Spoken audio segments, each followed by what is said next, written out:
Macho man. I want to be a macho man. Macho man.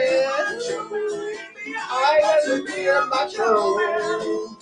Macho man. Macho man. Macho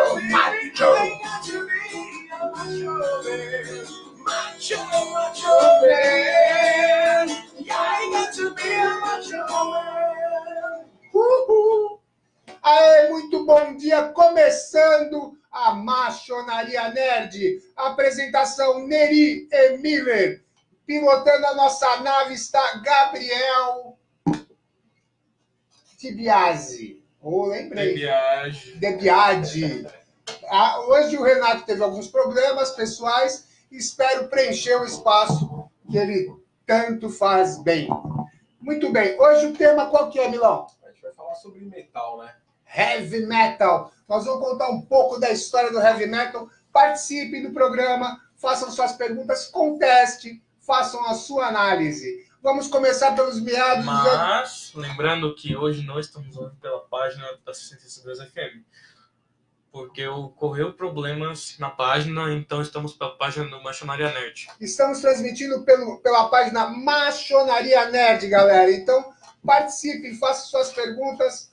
Será muito bom para todos nós. Hoje o tema é Heavy Metal, desde as suas origens até os dias atuais. Vamos falar do quê? Dos meados dos anos 60, Jimi Hendrix, o canhoteiro de aço. Foi o precursor aí da utilização da distorção, né, na guitarra. O famoso...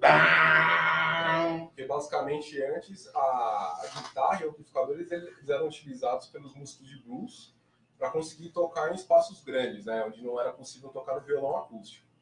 Então, a partir dessa... o pessoal começou a utilizar então, a guitarra plugada no amplificador e o Jimmy teve aquela sacada de aumentar o volume no máximo, conseguir, a partir daí, saturar o som da guitarra dele.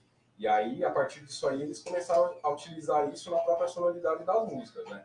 E aí, foi a introdução da guitarra distorcida que trouxe essa possibilidade das bandas que faziam aquele blues mais pesado ficar ainda mais pesado e aquela sonoridade de rock mais conhecida pela gente hoje em dia. Opa! Então, e nós vamos pegar também um acidente que abençoou o heavy metal.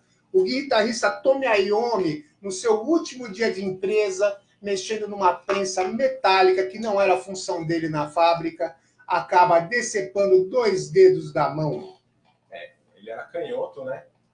Ou seja, ele utilizava a mão para tocar as notas na guitarra, a mão direita. E aí estava esse último dia do trabalho dele lá, a prensa foi lá e esmagou os 2 dedos do meio. O dedo do palavrão, né? E o dedo anelar. E aí o cara entrou em depressão, né? Porque não ia poder mais tocar guitarra e tudo mais. Só que aí, quando o cara não consegue ficar parado, ele inventou uma forma de... Começou a colocar borracha, inventou um dedal lá. A primeira vez que ele testou alguma coisa, ele pegou garrafinha d'água, derreteu no dedo e depois pôs uma capa de couro. Nossa. Né? Aí tem a parte que ele baixa as oitavas, acho que você explica melhor. Ele baixou a afinação da guitarra e aí começou a correr nas empresas que faziam corda de guitarra e conseguiu que uma empresa fizesse uma corda ainda mais fina, mais fácil para ele tocar, que é a conhecida 08. Né? Para doer menos, né? Para doer menos, aí ele conseguia tocar com mais facilidade. O que acontece? Hoje em dia, as grossuras, os calibres de guitarra que a gente utiliza mais é 010, 009 e 011, né? Que são, então, a mais pesada é 011, 010 é o intermediário, 09 é o mais mole, né? Mais fininha, por isso ela é mais mole. O Tony Iommi, para conseguir tocar guitarra, ele pediu para fazerem uma corda de guitarra ainda mais fina, que foi essa 08, que aí possibilitou ele conseguir desenvolver a música dele, né? Sim, e aí o som ficava mais grave, mais fúnebre, Então, né? mais grave, ele baixava a afinação, né? Então isso deixava ainda mais soturno o som, né? Sim. E aí é aquela coisa, né? Eles viviam o espírito do tempo, ali, o Zeitgeist do meados dos anos 60 até o final dos anos 60, que as bandas começaram a utilizar essa distorção, né? Como a gente falou anteriormente. Então a gente tinha o Iron Butterfly, Inagada da Vida, Cream, né? O Eric Clapton já fazendo um som bem distorcido. The King. The Kings, tem o Steppenwolf, que cunharam o termo heavy metal, né? Na música Heavy Metal Thunder! O Heavy Metal Thunder. Só que o início mesmo, o Divisor de Águas, que é considerado o marco inicial do metal, é o primeiro álbum do Sabbath, que chama-se Black Sabbath, né? Que tem aquela capa super sombria, que é uma mulher, não sei, enfim, parece uma bruxa. E aí eles é o marco inicial porque eles juntaram essa distorção que o pessoal já fazia com um som um pouco mais feliz, né? E começaram a utilizar intervalos musicais que eram absolutamente dissonantes, né? Então, inclusive a música que abre o álbum, né, a Black Sabbath, né, que é o...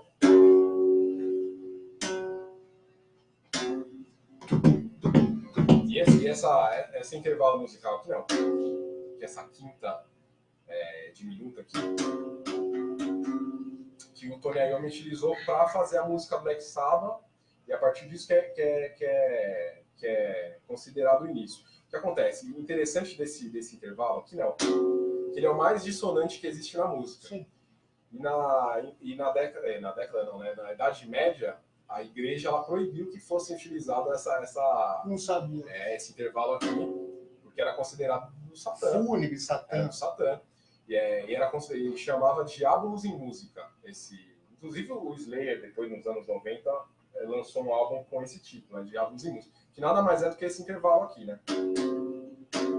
Então o Tony Iommi pegou esse intervalo de filme de terror, que ele assistia bastante, né? Inclusive o nome Black Sabbath remete a um filme de terror em inglês, né, amigo? Sim. Então que é esse...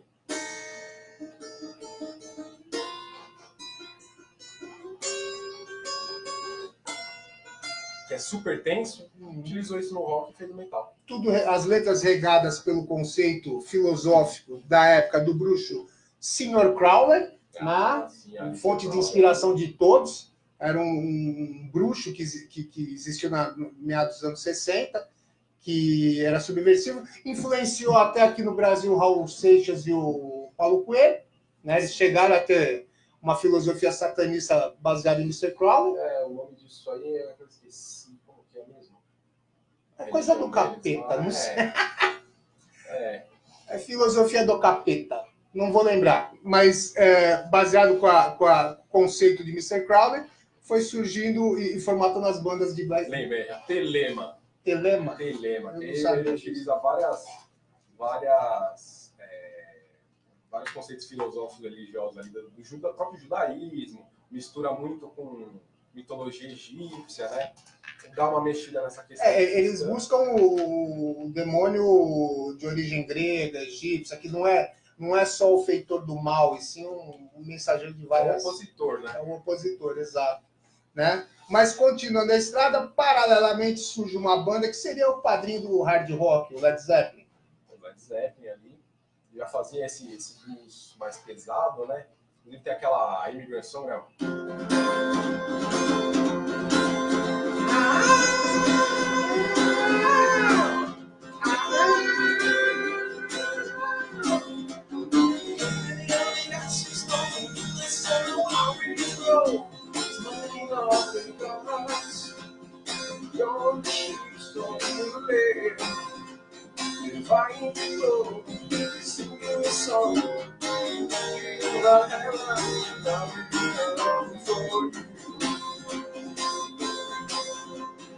E aí já é uma temática de vikings, né? E a partir disso aí vai desenvolvendo várias temáticas. Também místicos, né? O Led Zeppelin pegou muito de mística, de bruxaria. Sim, total. O Jimmy Page ele comprou a mansão do Aleister Crowley lá no Lago Ness, lá na Escócia.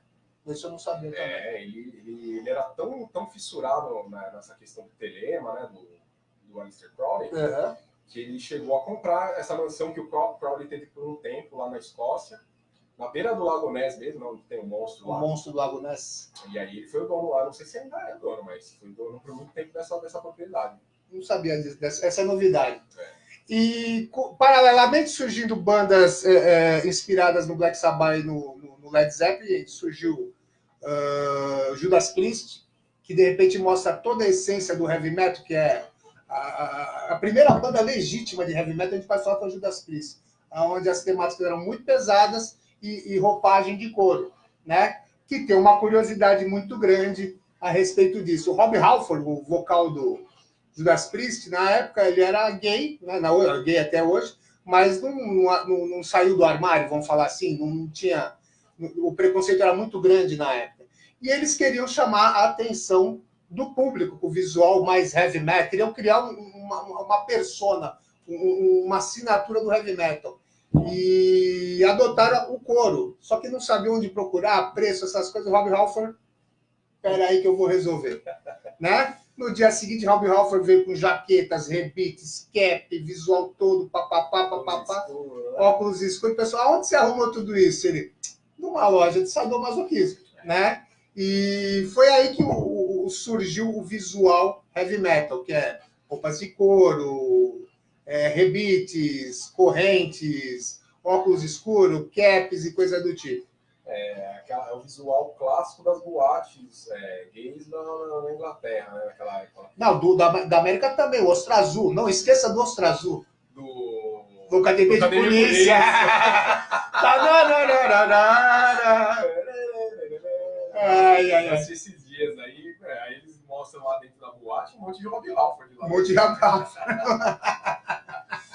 É bem isso aí mesmo. Então, e vamos para quê? Para o meados dos anos 70, quase no final, né, surge Motorhead, lançando o disco Ace of Spades, né, que a formação era Lemmy, Animal Taylor e o guitarrista eu não lembro. Ninguém lembra o guitarrista, é uma sacanagem isso. Mas o Motorhead ele é muito importante aí para os próximos passos do metal, né? Porque é o vocal agressivo e sem técnica nenhuma do Lemmy, né?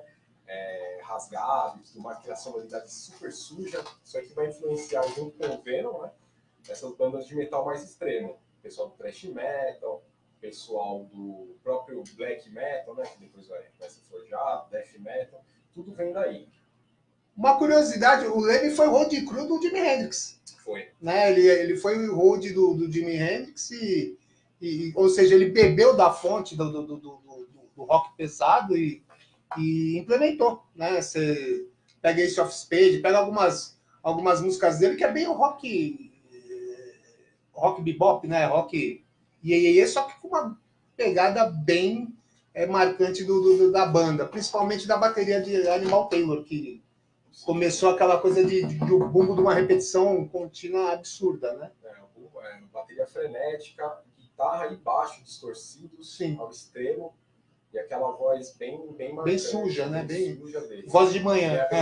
E é engraçado que o Motorhead ele é tão cultuado pelos metaleiros, né, que assim foi cunhado pela Globo, quanto pelos punks, né? Sim, movimento punk. Uma banda que realmente ela conseguiu ultrapassar esses limites. Aí, na época também, o AC/DC foi considerado uma banda punk. Foi considerado uma banda punk e pela sonoridade legal que o AC/DC tem, os punks aceitaram na boa. Então, tá bom, é nosso. As bandas são universais, né?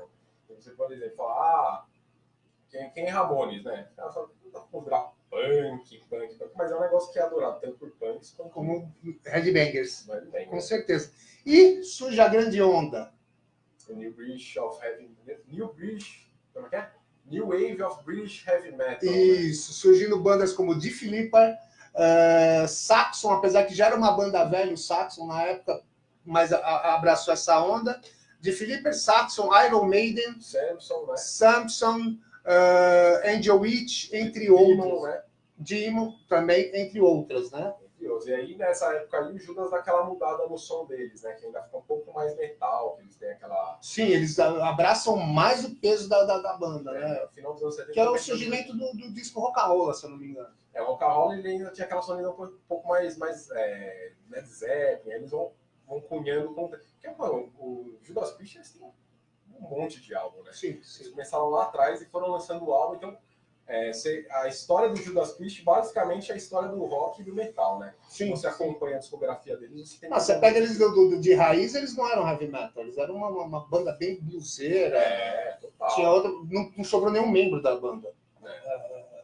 Conforme foi se transformando, não sobrou nenhum membro da banda. Teve um acidente de carro, morreu 2, e por aí vai. E surge o ícone do heavy metal para muitos, né, o Iron Maiden, né? Com a voz punk do Paul Dayano, né, que lançou o disco Iron Maiden, e posteriormente o EP Made in Japan e Killers, né? São os três que tem a mão do Paul Dayano, que eu gosto muito do som dele, né? Eu gosto muito da voz dele. O pessoal tem um culto frenético em cima do Bruce Dickinson, eu gosto muito do Bruce Dickinson, mas o Paul Dayano mandava muito bem. Para minha opinião, ele foi essencial para o começo da banda. A agressividade da banda, tal. Após ser reconhecido, após começar a ter o glamour da banda, surge Bruce Dickinson com uma voz mais melódica, mais afinada, menos rebelde, muito técnico.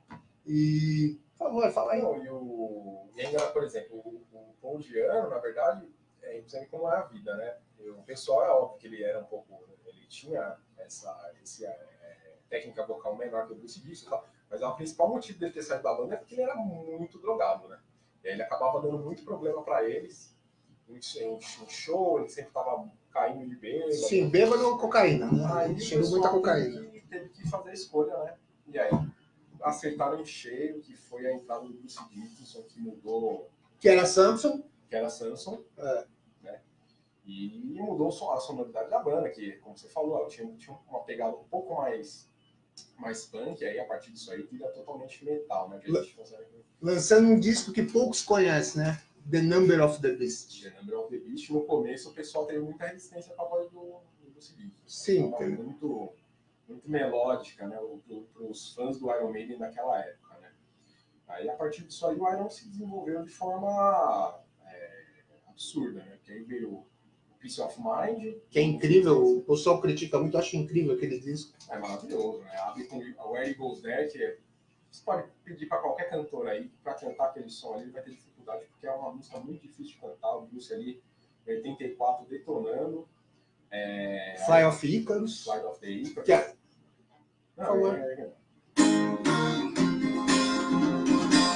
Essa é a música favorita do Iron. Yes, the sun breaks above the ground when open stands on the hill. Yes, the ground warms the first rays of light. A person shelters his chill. His eyes are ablaze. See the man in his game. Fly away like an eagle. Fly as high as the sun. Fly away like an eagle. Fly as the sun. Yeah. Ooh. Now the ground breaks and your body breaks. Lose the old man in the eyes. Yeah, the storm waits and the shoulder ground. In the name I got my father has lied. His eyes seem so blaze.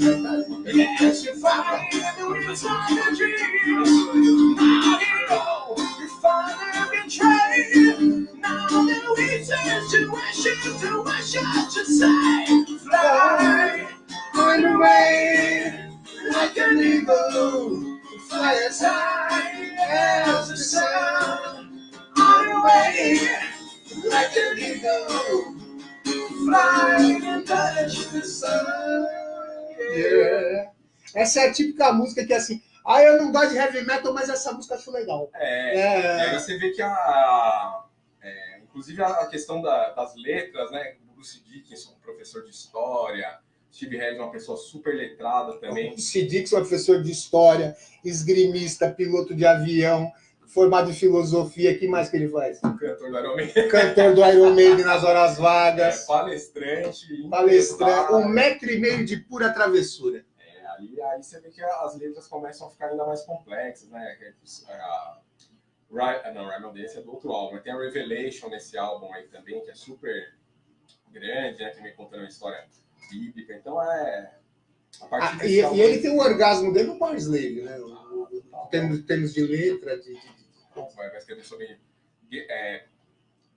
guerras, né? Nesses High, questão do piloto de guerra. É a narração do Churchill, né? Se não me engano. Começa com o Churchill. Churchill falando. Tem a Power Slave também, né? Que é inspirado numa música do Supertramp, você sabia? Qual? Eu não vou lembrar, mas Mas qual música? Não vou lembrar, do Supertramp. Mas qual música do Iron? Ou esses High. Ah, é? A introdução do Churchill tem numa música do Supertramp também. Tem. Ah, que legal. Essa eu não sabia, não. E o Power Slave foi o primeiro contato que o brasileiro teve com o Iron Maiden, Rock in Rio, né, em 85. Eu tinha exato 15 anos. Você foi? Cheguei a participar lá, fui lá assistir. Que show você né? assistiu? Iron, Scorpions, viu o Bruce Dickinson rasgando a cabeça. Não só o Bruce Dickinson rasgou a cabeça, o guitarrista do Scorpions, o Matias? Acho que foi o Matias, o bigodão lá, o Matias. Não, esse é o irmão. É o Schenker, né? Rudolf Schenker. Né? Rudolf Schenker também foi dar um giro, rasgou a cabeça de ponta a ponta também. Foi o dia de rasgar o supercílio. O Ozzy machucou também nesse show? Não. O Ozzy machucou. Não, ele não tinha nem condição de andar para se machucar. Tá com a camisa do Flamengo, tava balançando a mão e tá totalmente chapado.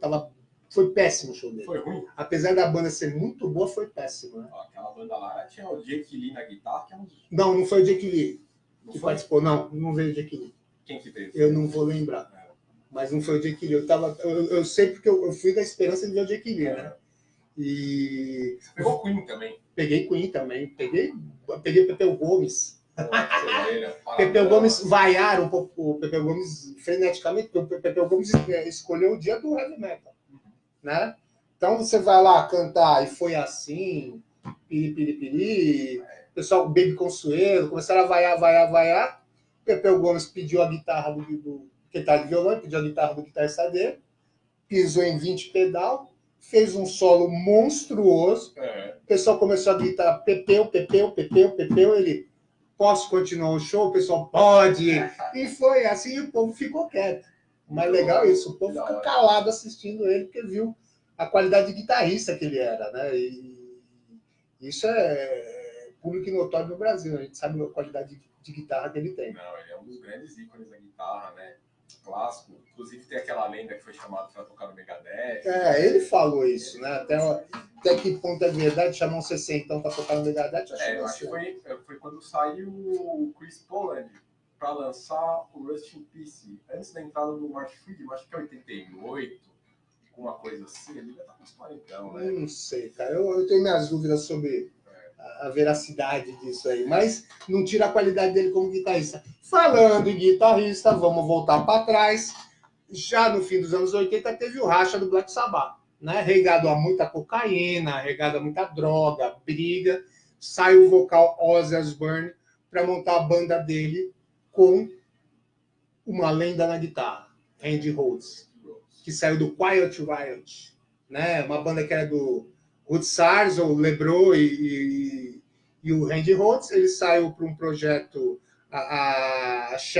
como é que é o nome? Sharon. A Sharon passou a mão no Ozzy, foi para os Estados Unidos tentar vender o Ozzy Osbourne, e de pronto, nos testes, descobriram o Randy Rhoads, que é um gênio da guitarra, pessoalmente eu acredito nisso, né?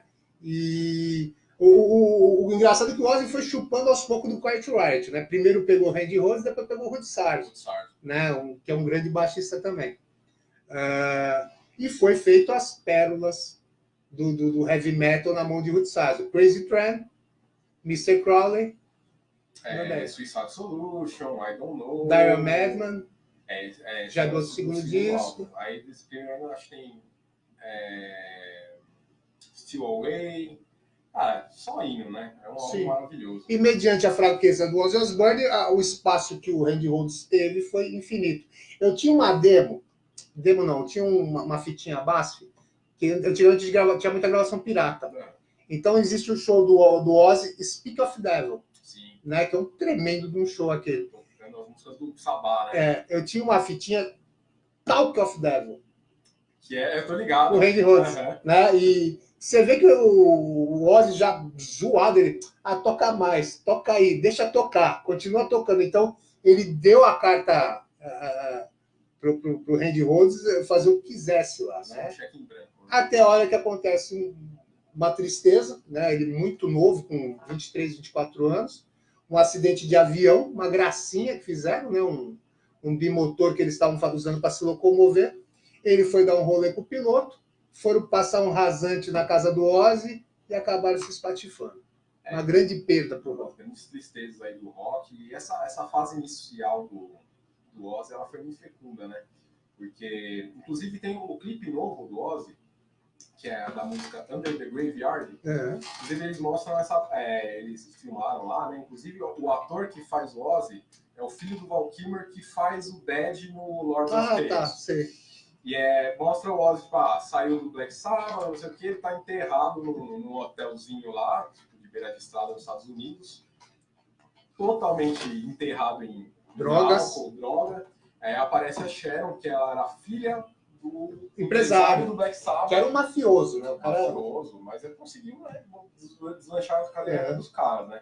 Foi lá, pegou o Ozzy, levou para os Estados Unidos, quer dizer, não sei se já era nos Estados Unidos, mas enfim, aí chamou o Renzo, montou esse super grupo, e, aí deram vida, para mim são os dois, o pessoal fala muito do Van Halen, cara, o Van Halen é um gênio absoluto, mas o trabalho do Randy Rhoads no Blizzard of Oz, o primeiro álbum, e o Dire of a Madman, o segundo álbum, são 2 álbuns, ele conseguiu mudar a história da guitarra também. Eu acho que é um dos principais guitarristas de todos os tempos.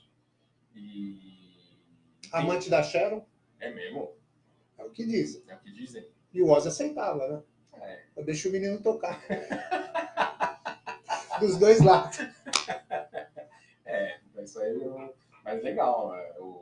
Mas infelizmente a gente perdeu o Randy Rhoads muito novo. Né? Muito novo, novíssimo, né? Legal se for comparar com o Ed Van Halen, assim, o pouco tempo de vida útil do Randy Rhoads comparado à longevidade do Ed Van Halen, realmente dá uma nivelada nos dois, né?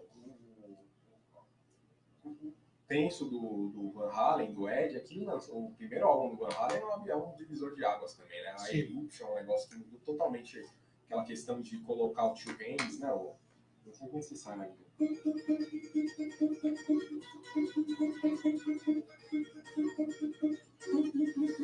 Vulgarmente chamado de digitação, né? Você usa 2 mãos para tocar guitarra. Isso aí na época, apesar que já havia alguns guitarristas que já faziam isso antes, mas o Ed botou isso na guitarra metal, rock, porque o guitarrista do Genesis já fazia.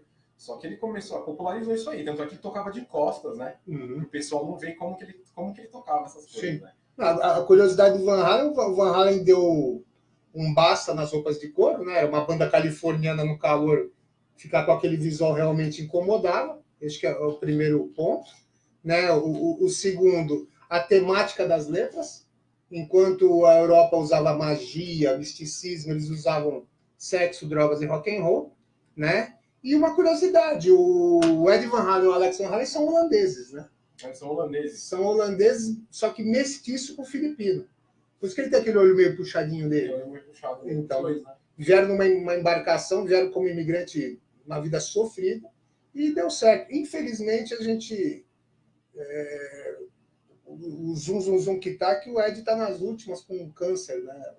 Ele teve câncer de garganta nos anos 90, a esposa dele, que eu não vou lembrar agora, fazia seriadinho e tal, cuidou dele, né? Salvou ele do câncer, ele voltou a fumar, ela falou, a partir daí eu não vou mais sofrer com você não, e largou ele.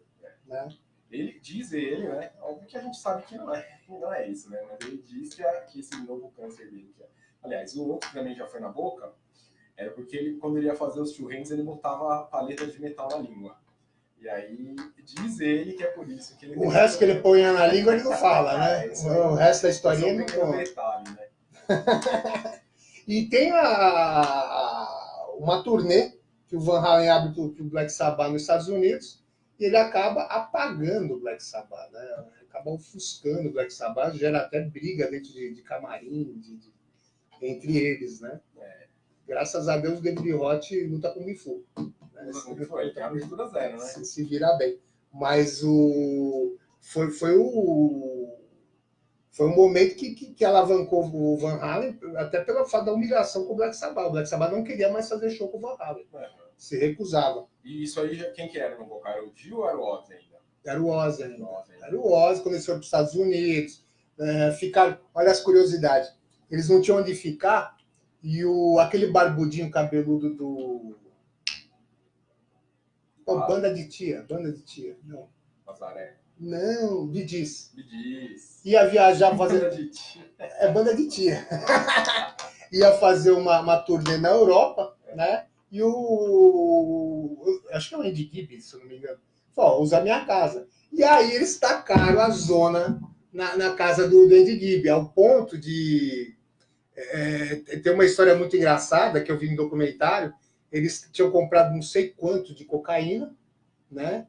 E, de repente, alguém estava fumando, algum fogo, acendeu Minto. Alguém apertou sem querer o alarme e pintou a polícia toda na porta. Eles estavam com uma pacoteira de cocaína. O Ozzy, em desespero, pegou, virou a cocaína na privada e apertou a descarga. Quando eles foram embora, encheram o Ozzy de porrada, porque ficaram com pau da vida, né? Que foi muito dinheiro que gastaram com isso. Né? Então, não era bonzinho o Black Sabbath, a verdade é essa. Não tinha ninguém bonzinho lá, né?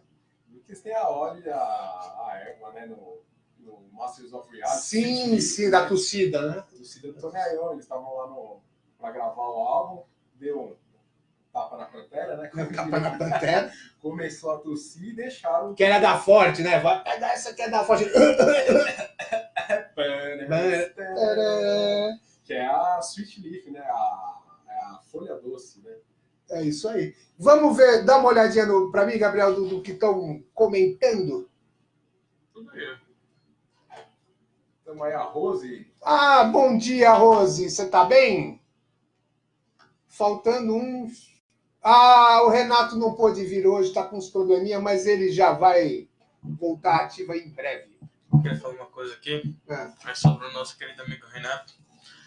Ele não veio porque hoje ele tá com problema. Hoje é o dia dele ruim lá. Tá na bad lá. Tá na bad. Tá na bad.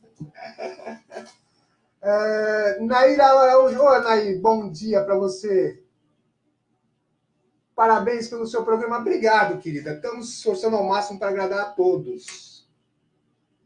E vamos o quê? Vamos tocar rock aí, meu. Vamos tocar. Vou tocar um som aqui do Bruce Dickinson mesmo, né? Pode ser? Qual? Tears of the Dragon? Linda música. Apaixonante.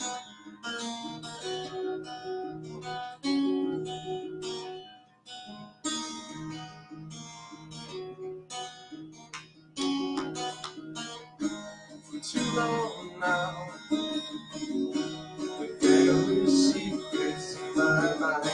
For too long now, and there are things I can say. In the darkness, I was looking for the door to find a reason, to find the time, the place, the hour. Waiting for to reach your side and go right again. Was I in time never laid away? The water is moving, I'm sleeping away.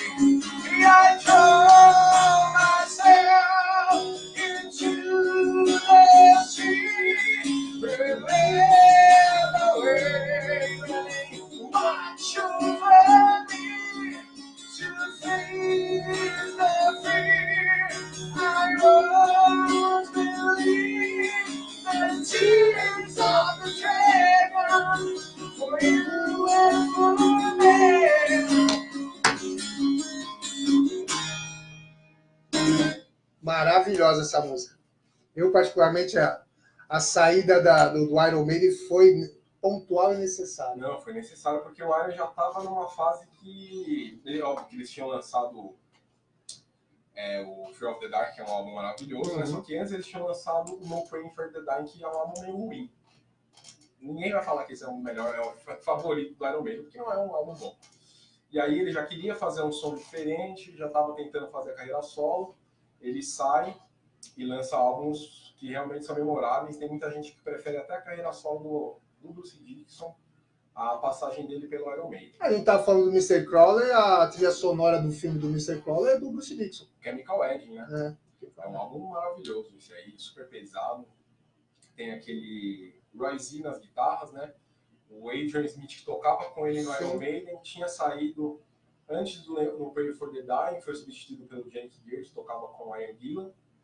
E aí o Bruce chama ele para a banda dele, para a banda solo.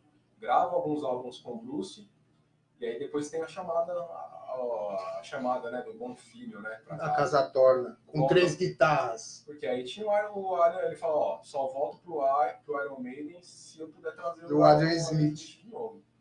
E aí a formação de 3 guitarras. E Steve Harris bateu o pé, só pode entrar se manter o guitarrista, como é que é o James Gears. James Gears. Que foi um puta parceiro, né? Sim, claro. Ele levou esse tempo todo, né? Esse final da era do Bruce, a era do Blaze Bailey. E que pese o pessoal vai fazer muita comparação com o Adam Smith, mas o Bruce não está muito bom também. É que o Adam é um cara diferenciado, né? Quando ele ia fazer. É criativo, né? Ele é muito criativo. Muito bom gosto na hora de solar, muito bom gosto na hora de compor músicas. Tem uma música que é lá do B, do álbum de 86, do Somewhere in Time, que chama-se Reach Out, que é o próprio Adam Smith que canta a música inteira. O Bruce Dickinson faz backing vocal. Backing vocal. Reach Out, aí entra o Reach Out, aquela voz poderosa, né? Mas foi uma passagem importante aí do Bruce, pelo Iron, com a carreira solo dele. Passando pelo Atlântico, voltando para os Estados Unidos, a gente pega um pequeno não, altíssimo, jovem, garoto de programa, vivendo na Califórnia, chamado Nick Six, onde ele começa o hair metal, glamour metal.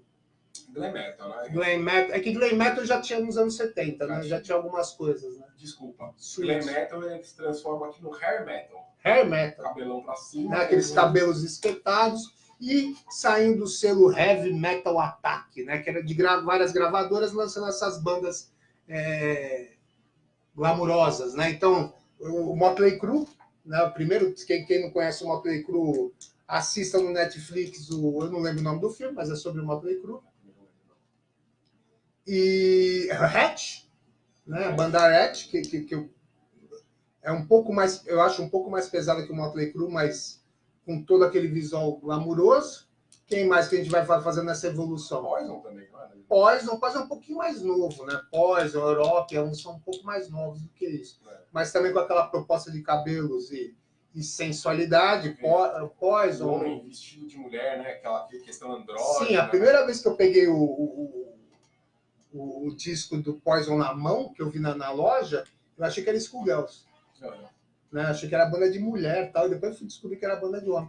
Aí a chutada de balde, que mistura o hair metal com a essência do heavy metal, o Wasp, né? O I Wanna Be Somebody, que ele tinha todo aquele visual de couro, cabelo espetado e um fio dental na bunda, né?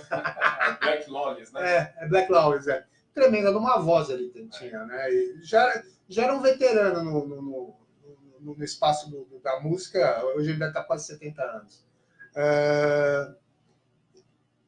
O que você tem a falar? O surgimento, com a saída do David Lee Roth, ele também abraçou o hair metal, ele lançou o David Lee Roth Band, onde tinha integrantes que pouco conheciam de música, né? Eu vou citar na minha área, Billy Sheehan, no baixo, gênio. Steve Vai na guitarra, né? Steve Vai, quem não sabe o que é Steve Vai, assiste o filme Encruzilhada, o desafio do Ralph Macchio com o diabo lá, ele faz o diabão lá. Ele faz o guitarrista do diabo. Jack Butler. Jack Butler, exato. É ele que faz, ele na verdade, é óbvio que o Karate Kid lá, o Ralph Macchio, ele imita muito bem os movimentos, né, da mão. Mas quem grava todo Porque no Karate Kid nem isso ele faz. nem isso ele faz. Né? Não imita ninguém, não, é uma porcaria. Aquelas cenas dos comitês lá são ridículas. São né, péssimas. E vamos pegar também as bandas que não eram hair metal e abraçaram. O Ozzy foi um que jogou o cabelo pro alto. Nos anos 80, muito como o Saxon fez isso. O Saxon, O Ozzy fez isso. o disco do Saxon é Innocence No Excuse, que tem aquela música Back to the Street Again, aí dá vontade de falar volta então pra casa, que tá muito ruim isso. O surgimento do Queen's Reich, né? Tremenda banda, um tremendo vocal. E Off tem uns grandes cantores aí. E o Queen's Reich, eles pegaram esse metal bem tradicional no começo, né? E a partir daquilo lá eles forjaram o que depois foi conhecido como prog metal, né? Sim, sim. E é uma banda muito boa também. É que era uma época como é que eu vou falar? Uma época das trevas, cada um testava, experimentava uma coisa, saía, experimentava outra, saía. Você pega o disco do Exciter, o Hearth Metal, mostra a banda. Então tá não vou lembrar o nome, Dan Johnson no vocal. Acho que sim, ele era um monstro. Eu cheguei a ver ele no estoque discos. Ele era um monstro, 2 metros de altura, baterista. Ele é o visual essência de heavy metal, né? Couro, bracelete, tal, cacete A4. O guitarrista dele já não, era hair metal. Então você vê na foto, tem ele, metal, o baixista moderado e o outro uma fruta, assim, de cabelinho em pé, tal, visualzinho tudo bonitinho, né? É muito engraçado. Então foi uma época de descobrimento. Você pega a melhor história do... Putz, me fugiu o nome, meu Deus. Hammerfall? Não, que Hammerfall? Não sei, cara. Celtic Frost. Hellhammer. Hellhammer. Hellhammer deu origem ao Celtic Frost. Então, o Hellhammer deu origem ao Celtic Frost. Celtic Frost começou com uma banda de black metal bem pesada. Terceiro, quarto disco já tinha um pouco de hair metal, visualzinho mais poser. Muito engraçado isso. E vamos falar do norte da Europa. Opa! Surgindo os escândalos, as maldições e os O desastres. pessoal pega os jovens ali na Noruega, né? Principalmente Noruega, Suécia, ali que o Dead é da Suécia. Alemanha. Na Alemanha Né? também. O pessoal pega muito da questão sonoridade Motorhead, sonoridade do Venom. Bandas de thrash metal que já estavam acontecendo paralelamente nos Estados Unidos. Metallica, Slayer. Brasil já ensaiando alguma coisa. O Brasil, a gente traz como ponto principal do metal no Brasil o Rock in Rio, mas Stray já existia. O Arpia, o Salário Mínimo, SP Metal, aquela Centúrias, Corsos, exato, né? Corsos. Então já era um cenário bem importante. Mas aí o pessoal lá na Europa junta todas essas áreas mais negras, né, mais sujas, mais satânicas do metal, e cunham que depois foi conhecido como black metal norueguês, né? Black metal norueguês. Que aí são as bandas que começa com o Mayhem, Burzum, e aí tem o Emperor, tem o Immortal, esqueci o nome da banda enfim. Mas para o pessoal se informar a respeito disso aí, tem um filme muito bacana, que é óbvio que tem algumas liberdades narrativas, né? Mas que dá de uma forma ou de outra, representa muito bem o que aconteceu na época. O Lords of Chaos. Quem faz o Dead, primeiro vocalista do Mayhem, filho do Val Kilmer. Isso. Como é que é o nome dele? O nome artístico. Do que foi morto, assassinado. É o Euronymous, né? O Euronymous, quem faz é o irmão do Macaulay Culkin. Né? Tem vários filmes de atores lá, não é só os dois, não. É um filme bem legal. É um filme bem legal. A menina é filha de brasileiro. É? A mocinha é filha de brasileiro e português. É importante ver o filme como as coisas sugestionam a nossa cabeça. A banda Mayhem e o Burzum norueguês, ele classe média alta, vivendo no país de primeiro mundo, sem violência, sem nada, o que fazer, né? Então, desse o que fazer aconteceu a tragédia de um matar o outro, né? A queima das catedrais em toda a Noruega, né? Eram catedrais do século X ao século XV, tudo de madeira. Esses integrantes tocaram fogo, basicamente, acho que foram mais de 20 assim, igrejas, catedrais. Tão idiota, mas tão idiota. Você vê, por exemplo, pessoal super homofóbico da Noruega, há assassinato de homossexuais, por serem homossexuais, você vê, é um completo desconhecimento da própria história do metal, né? Porque o cara que se veste todo de couro, Rob Halford, corrente, e não sabe que aquilo lá, na verdade, tem origem do sadomaso. Então, o cara é apreciador do metal, só que com a cabeça totalmente retrógrada. O metal é pra frente, cara. Sim, sim. É a falta de ter problema, né? Na Noruega. É idiota, né? Falam que o céu é cinza, então dá depressão. Poxa, a vida, teu país é primeiro mundo Pra cima que é a agora. Aurora Boreal, né? Ah, que é isso. A gente já falou no outro programa sobre isso. Olha, ele tem uma mensagem da Rose? Vamos lá. Falando em Bruce, ele disse que o Iron Maiden... Eu tô gaguejando aqui porque eu não enxergo, viu, gente? Iria se aposentar... Não queria se aposentar. Falou agora, né? Isso aqui, não quer se aposentar, o Iron Maiden, né? Tem um gás assim, como toda a banda, mas a idade chega pra todo mundo, né? Chega, lógico. Eles já estão 60, né? Inclusive, eu não sei, eu li uma entrevista de alguns deles, que eles vão lançar mais um álbum. Nico McBride falou. Nico McBride? É. Eles vão lançar mais um álbum, e aí acho que vai ser a última turnê já. Eles estão programando aposentar ou no próximo álbum, ou um álbum depois. Então, vão assistir Iron Man, apesar que eles estão quase tudo aqui no Brasil, mas é importante a gente assistir, porque... Não, é importante, o Steve Harris, perguntaram para ele quanto tempo ia durar o Iron Maiden, ele falou até o Nico aguentar, que o Nico é o mais velho da banda, né? É o mais veterano. Agora, o Bruce saiu com essa declaração que o Iron Maiden nunca vai se aposentar. Vamos ver, será que é o novo Rolling Stones que está pintando aí? Eu acho... Bom, aí tem algumas dificuldades, né, de você comparar o Iron Maiden com o Rolling Stones, porque em que pese o Mick Jagger seja uma pessoa super ativa, dance, rebole e faça um caralho acontecido no palco, ele não tem que cantar as músicas do Iron Maiden, né? Cantar a música do Iron Maiden é cada vez mais complicado conforme vai chegando a idade. Eu e também. Não, também duas, né? Tira o celular desse rapaz. Gabriel, pode interagir. É o Everton ali. Olha, quem te falou isso foi o campeão mundial de karatê. Mas olha aqui, a primeira tudo bem, mas a segunda eu tenho uma resposta. Eu não sei desse papo de gente nova aqui, eu só sei de papo de gente velha, tá bom? Tá certo. Então, por isso eu não interajo muito sobre heavy metal. Não tem problema não. Olha, se você fosse falar de AC/DC, eu sei falar. Guns N' Roses, eu sei falar. Agora... Cara, o Guns N' Roses ele vem logo depois, né? Vem nessa, no final dos no anos hair 80 ali, né? Que eles pegam essa sonoridade ainda com a estética do hair metal, só que com uma sonoridade mais despojada e mais trabalhada. Se você pegar as primeiras fotos do Guns N' Roses, o Axl tá a pimba.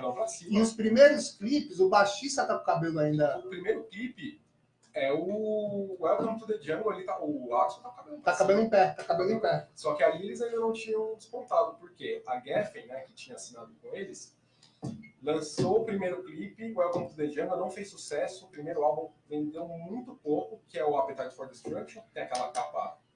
Bom, nos Estados Unidos eles deram uma censurada na capa, né? Botaram aquela cruz com o rosto deles de caveira. Só que para os outros países saiu uma foto com um desenho com uma moça que tinha sido violentada por um robô mecânico e um outro robô por cima para Nossa, super... E aí, o que acontece? Vendeu super pouco. A Geffen falou, vamos dar o leap of faith aqui, vamos dar a última tacada de fé, investir um super dinheiro para vincular a outra música tema, outra música de trabalho do álbum, que seria Sweet Child O' Mine. Virou o boom na MTV e o Guns N' Roses virou o que era. Sim. Mas eles também tiveram uma queda, né? Quando o Slash saiu. Ah, sim, mas aí... Não, mas aí já é o fim do legado, né? Eu já acho que... porque aí o que acontece? Lançaram o Appetite for Destruction, quer dizer, lançaram não, né? Veio a Sweet Child O' Mine, começou a tocar em todas as rádios, 89, na MTV tocando o dia inteiro. Bom, sucesso absoluto. lançaram os outros 2 álbuns, que era para ser um álbum duplo, mas a gravadora não permitiu, lançaram 2 álbuns separados, que é o Illusion 1 e Illusion 2, uma sonoridade um pouco menos crua, mais pop, fizeram mais sucesso ainda, tocaram no mundo inteiro, tocaram no Brasil, né, quando eles vieram no Rock in Rio 2, e a partir daí já começou a ter problema na banda, né, porque... você vê o ego do Axl Rose com o Slash. Mas também teve aquele problema do Black Sabbath. Drogas. Drogas. Muito, né? Você sabe que no começo o Axl Rose era o serião da banda, né? É o que não se drogava. Aí, sei lá, acho que pegou o pique da Globo lá e começou a se drogar. Não foi ele que jogou uma cadeira no jornalista? Cara, eu fui num show do IMB que começaram a vaiar ele, porque ele tava transtornado. Aí ele gritou que era Deus. Aí um maluco lá no fundo, você é Deus? Tirou o tênis e jogou no meio da cabeça. O cara voltou descalço, mas é meu herói, viu? Calou a boca do Axl Rose. Axl Rose, na verdade, é um cara bem... Eu não assisti, eu não tive idade, infelizmente, para assistir esse show. Eu assisti já com a formação nova aqui no Brasil, em 2010. Vai passar 2h30 para entrar no palco. Gente problemática. Pelo amor de Deus, cara. Meu pai, ele foi da TV Manchete. Aí o Axl Rose estava no hotel, descobriu que hotel que ele estava. Aí os repórteres lá embaixo, jornalista, tentando alguma entrevista. Aí ele, com raiva, que o povo estava gritando o nome dele, ele pegou a cadeira e tacou no jornalista. Não duvido, ele sempre foi meio revoltado. Não, ele pegou a cadeira e ia jogar de lá de cima. Ele jogou de lá de cima. Foi um cara que salvou a vida do jornalista. Pessoal muito inconsequente, muita droga na cabeça e muito dinheiro no bolso. Muito dinheiro no bolso é o pior. O cara destrói hotel por prazer, né? Destrói tudo lá, vai chegar a conta, né? Migalha pro cara, não tá nem aí. O cara vive a vida dele ali de rockstar. Você quer descobrir quem é a pessoa, você dá dinheiro pra ela, né? Bem, estamos chegando no nosso horário, tá? Vai ter que fazer uma segunda parte disso, eu acho. Não, porque a gente parou nos anos 80. A gente deu uma estendida por causa do Guns N' Roses aí, mas tem muita história pra falar. Anos 80, exato. O que eu tenho pra falar, assim, como ele já me tirou de velho, então já vou bancar o velho aqui. Quando surgiu o movimento punk, o pessoal falou, o heavy metal morreu. Né, tio? Punk not die. Quando surgiu a discoteca nos Estados Unidos, o heavy metal morreu e não morreu. New Wave, heavy metal morreu e não morreu. Movimento grunge, heavy metal morreu. Mal eles perceberam que o grunge tinha uma inspiração em cima do heavy metal gritante. E o heavy metal continua. E atualmente existe o heavy metal com as suas novas nomenclaturas, new metal, você conhece mais isso? Gente, tem o metal americano, né? Agora tem o Gente. Você conhece o Gente? Não. O que acontece? Aquele negócio que a gente estava falando de baixar a afinação, né? Que também aí onde começou. Agora os caras, além de abaixar muito a afinação, eles tocam guitarra de 8 cordas. Praticamente um contrabaixo. Vai ficar tocando, na verdade, é um som percursivo que o pessoal faz na guitarra. Esse é o nova onda do metal aí que a galera tá pirando. Eu particularmente não gosto muito, mas é o tal do Gente. Vocês curtiram o programa? Vocês... Estou vendo um pouco a participação, mas a gente teve alguns problemas técnicos que dá para entender, tá? Nós vamos fazer a segunda parte, então, no próximo programa. Renatão, cadê você, cara? Faz falta aqui. Eu falo pelos cotovelos ainda sem você e que ninguém me segura mesmo, tá? Obrigado a todos. Obrigado, Miller, pelos seus conhecimentos. Gabriel, obrigado. Obrigado ao nosso diretor e produtor Arnaldo de Biagi, né? Que deixou espaço aqui para nós. Semana que vem tem mais. Grande abraço. Tchau, tchau. Valeu.